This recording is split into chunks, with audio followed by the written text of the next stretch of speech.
I'm not What'd even you do? kidding. Oh, one wheeling? Yeah, I got a new one, by the way. And yeah, it's been raining and I took a really hard fall and I didn't sleep all night because I think I probably just bruised my ribs, but I can't breathe really well and I can't cough. When I cough, it hurts so bad. It's been a horrible night. You've broke a rib before. Yes, and it's on the same side. But anyway, I'm just going to wait until it dries and because it's brand new. It has twice the power, twice the speed, twice the torque. It's twice the weight, and I'm not twice the skill. Especially when it's icy outside. Yeah. A good chef's kiss age. I like to shred, man. It's that float life, Jen. So that is your new thing, Harry. You're into AI. You're going to become a cyborg. That's your next. I mean, pretty much. I've replaced my legs with the one wheel, and I've replaced my brain replacement. Yeah. with ChatGPT. And hey, has ChatGPT been editing all of our podcasts lately? Because yes. okay. Monday issues are brought to you by ChatGPT.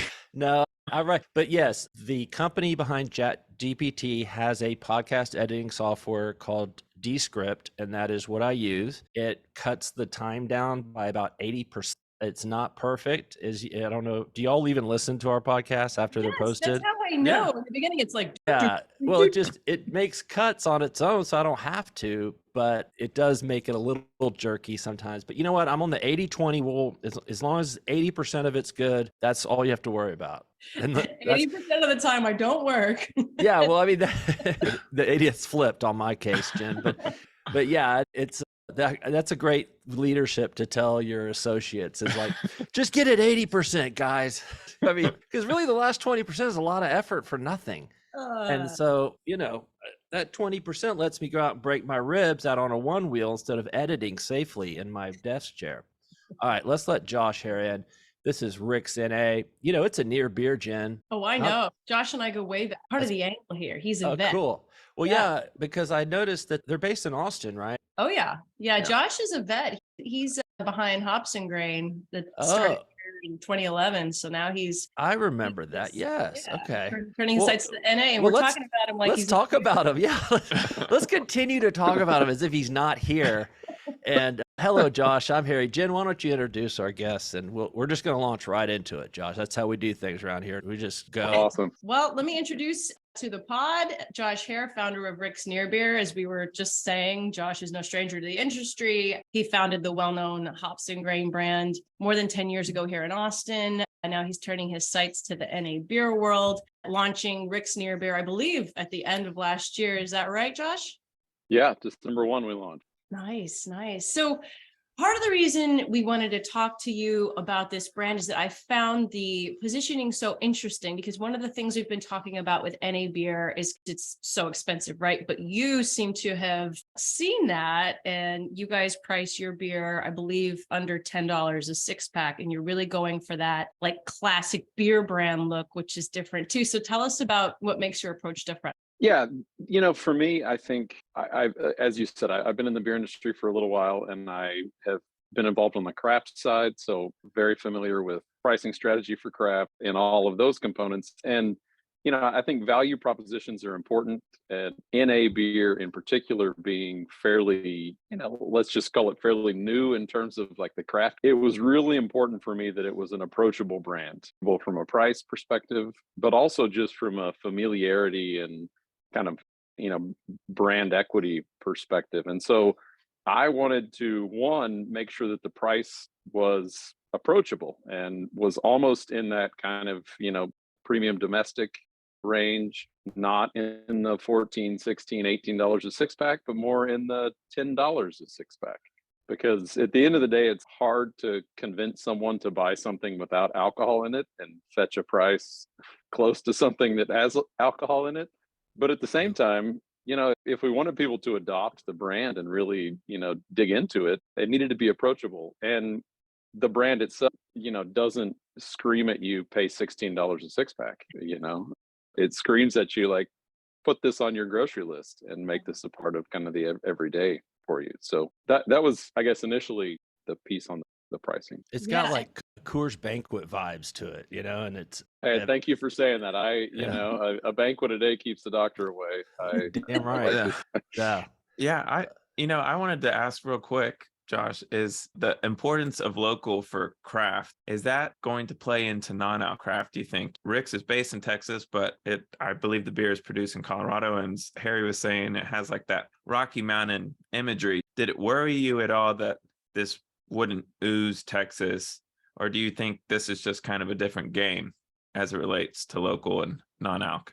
You're absolutely right that it does not ooze Texas. And, I mean, there's mountains on the can itself. I mean, it very much is sitting in a space that I didn't think needed to be local focused, right? I moved to Austin from Boulder, Colorado. So I am kind of I've been in Austin for 16 years, so I claim myself as a local. That's a vibe and just a culture that I appreciate, and I think Texas appreciates. But I wasn't really worried about it being a local thing. I think that it's very different from Hops and Grain, the brand that I built in Austin, where knowing where it was made, going to tour the brewery, all of those things were incredibly important. But I don't think, I mean, not even speaking just to non-alc, but in beer in general, brewery tours are kind of a relic of the past. Like that's not a thing that I think people care that much about. I've gotten a lot of questions about Rick's, and I think I've only gotten one out of the hundreds of questions that pertain to where is it produced. And so that Wow.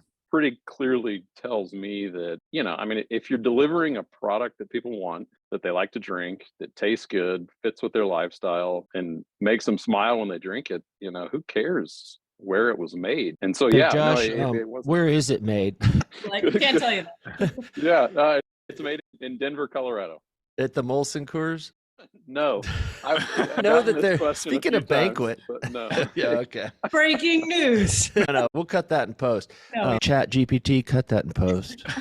Okay, go ahead, Jen, with the interview before I derail it too much. Well, but as a follow-up, I think all of that conversation begs the question, how big is the market for this brand? Does it go beyond Texas? Because I know that you guys already have a mandate in HEB. So, the market that I'm super familiar with over the, almost a dozen years is obviously Texas. And HEB is such an incredible partner. They've always been, I think, a leader especially in the grocery chain world. It's funny to watch how the sets in places that are not HEB in Texas look, because they reflect a lot of the way that the sets in HEB look. And they're really a leader just in terms of the way that they strategize, and I think the way that they put together their planograms is just incredible. And so that was really a priority for me, is I want to make sure that if HEB puts this into the spring resets, that's a huge win first and foremost. And then I'm going to look at the rest of Texas as, okay, how do I take this win, make it look great, and leverage some of that, because it's super important in negotiating with distributors and just, your brand being relevant in general.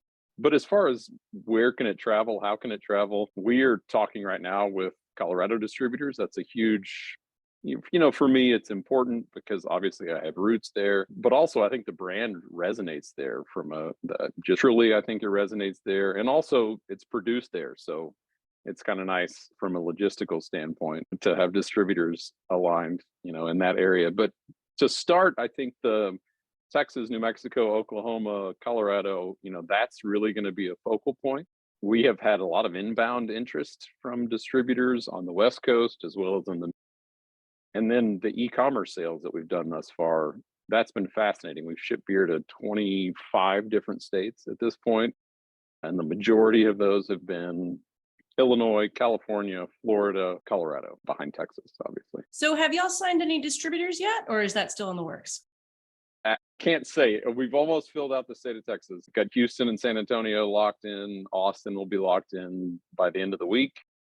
North Texas, West Texas, Lubbock, Amarillo, Panhandle area will be locked in probably by the end of the week as well. So I can't say them all yet, but the HEB reset piece was a huge, I was waiting on that just to make sure that we had, the brand I think is valuable, but, having that behind it added some extra value.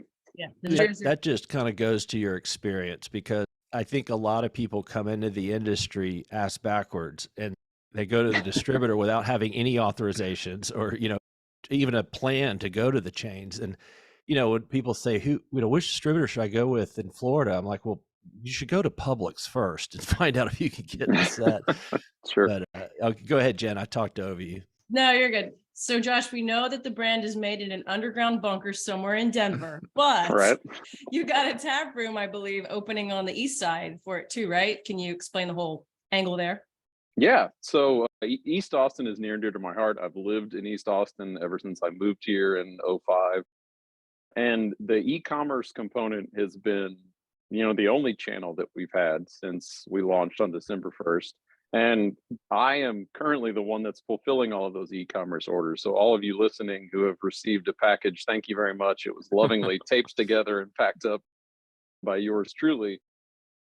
But I did want a space that was a little more efficient, that I could store more product. But then also it's important not necessarily to have a brewery that people tour, but to just have a space that people can pop into. I had been watching, this is a new area for me in beverage alcohol because obviously, or maybe not obviously, but in Texas, direct to consumer sales of beer have not been legal, right? You can't make home deliveries, you can't do any of those things. And with non all of a sudden, opportunities were kind of opened up. And so I got really deep into paying attention to all of these abandoned carts on the e-commerce site, and the majority of them were in Austin. And so it didn't take long for me to sort out, well, it's a brand from Austin, why do you buy a six-pack for $10 and then pay $8 to have it shipped in Austin? So I can only assume that the abandoned carts were somewhat related to that. And so it was two-pronged. One, to have a space that was more efficient for fulfilling e-commerce, but then also to have a retail storefront that people can either get a curbside, delivery of their product, or just pop in, grab a six-pack, crack open a can, hang out. So yeah, I've got a space over in East Austin at 5th and Pet, which will be opening in about a week. I like Yeah. that Willie Nelson on the corrugated tin back there. That's pretty badass. Thanks. So some detail on that. It is painted on a bunch of zigzags, rolling papers. Oh, cool. Oh, that wow. are burned around the edges, and it's painted in charcoal paint. So, wow. Very on brand for old Willie. Oh, yeah. Well, at the tap room, is that going to be all? Yes. Yeah. Okay. It'll be all non-alcoholic stuff. Gotcha. All of Rick. And when you think about styles, how do you determine, what styles to go after? Because when I think about craft tap room, so many people look at ABV and they're looking at what's the highest sometimes. So how do you determine like popular styles without consideration of ABV into it? Yeah, it's a different calculus. To me, I guess flavor impact almost replaces alcohol impact. With the products that we're producing, one, I wanted something that was just incredibly enjoyable, approachable, and that we could produce in the price point that was important to me. And so that's Rick's Original, our Pilsner, very straightforward. The process that we utilize is a full strength beer that then has the alcohol removed. And it's brewed as a 5% ABV Pilsner. Very kind of straightforward in terms of the simplicity of ingredients, but, big in terms of crushability, and something that is like, it tastes like a beer because it started as a beer. It's still a beer. But then, I think you're kind of an idiot if you ignore IPA. And an IPA is a style that is understood, and it's a style that I love. I love every kind of flavor of IPA, and I like brewing them, and I've been brewing them for 12 years. And so that's the other, Rick's Hazy is our second brand. In terms of how do you put together a menu in a tap room full of beers that have no alcohol in them, it wasn't about the intoxication. We translated more to the way it feels when you're inside of the space. So it is chock full of lots of old beer memorabilia. I've been shopping at antique malls all over Texas over the past month to find some really cool stuff. There's taxidermy, on the walls. Like, it's just it's a really neat, it feels like a dive bar or a feed store or a, hunting lodge. It's just an incredibly welcoming space right in the heart of hipster East Austin, foot traffic plenty. And so the customer that would come in and be like, what's the strongest? Our hope is that when they open the doors, they're already overwhelmed with like, this is the strongest, because the vibe inside of the space just feels so good. And then it's like, yeah, I'll crack open a can of whatever you got. And I love that. Look at, Yeah. I got to check out what I got here at the risk of pissing off some of our readers. I don't know if my camera will go over that Jeez, far. Gary, you're giving me epilepsy here. I've got a Lone Star and a Pearl. See that up there? Yeah. Oh yeah. And there's a Pearl. You can't see. Anyway, I got all kinds of things going on here that y'all don't even know about. And I'm not even going to tell you. Yeah. I keep secrets, Josh. I don't know if you know that about me, but I think that's really cool though. Not that you're like chasing a fad, but it seems like that's coming back into style, that kind of that old Austin. That's the Austin I grew up with. I went to UT in the 90s, and the Jackalope bar was hot on 6th. The Texas Chili Parlor kind of vibe, Yep. I love that place. And those things are coming back, and I'm glad they are. So I don't ask questions. I just make pronouncements. Fine. That's what I'm here for. Don't Let let me him be hear honest. that Willie Nelson picture. You'll find it gone, Josh.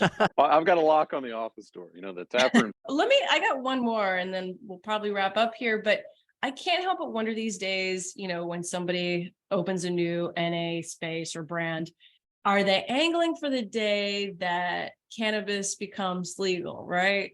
I'm always angling for cannabis to become legal. I mean, just, not just with the beverage side, but Yeah. it just makes the most sense. But I don't necessarily see, at least for Rick's, I don't see a cannabis product within that. I think the vibe and the personality that Rick's Near Beer embodies is, cannabis is already there. Yeah. It doesn't need to be necessarily in the liquid that's being produced. And so, no, CBD Rick's is not, on the roadmap. But I hope in Texas, bless Sid Miller for all the stuff he did for hemp in an interesting way.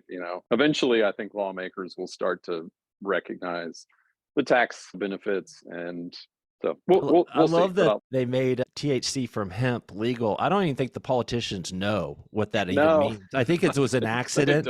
They have no idea that you can get 8 milligrams of THC in a gummy just like you can in California, but it just comes from hemp. And I love that. I love little tricks. That's what makes the world go round. And if you think that I'm not buying 7.5 milligram gummies from Early Bird and other people there in Austin, then you're crazy. Come at me, Greg Abbott. Come at me, boy.